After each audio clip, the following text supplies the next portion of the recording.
Murakkaba means on top of another one. So huruf al-hija al-mufrada means the letters of the alphabet by themselves. Alif, ba, ta. Now we're going to mix it a little bit. Huruf al-hija al-murakkaba. Say ha. Huruf al-hija. You hear the two different types of ha? So pay attention, let's do it again. حروف الهجاء المركبة.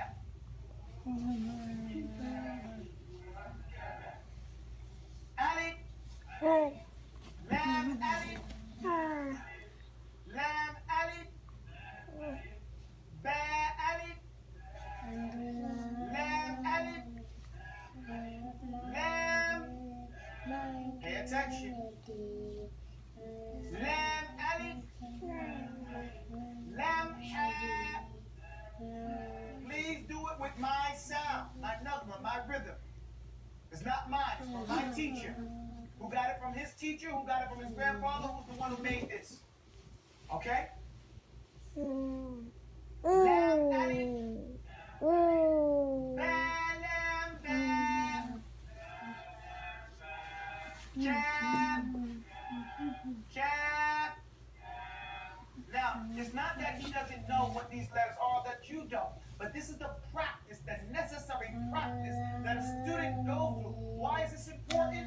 Because when you make a mistake reading, and the teacher asks you, what is that? You can go through it real quick, because we went through this before. It's like automatically, like the boxer. He gets knocked out on his feet. He still puts his hands up and does the 1-2. It's automatic. You understand that?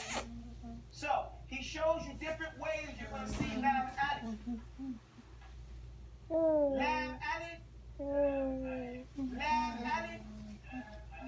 Lam alif. Lam alif. Lam alif.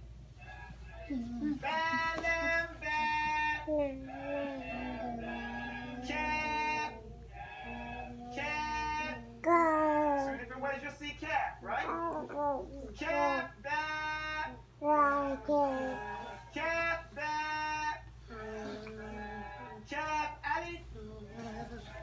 Kaf alif. Ba kaf ta.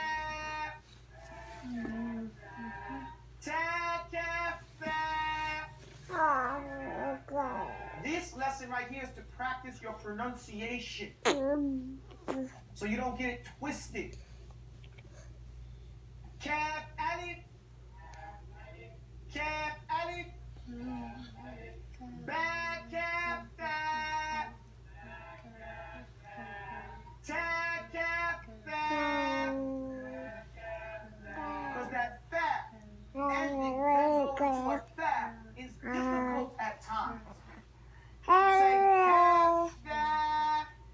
You have to pause there, but not a noticeable pause. Let's do it again. Ba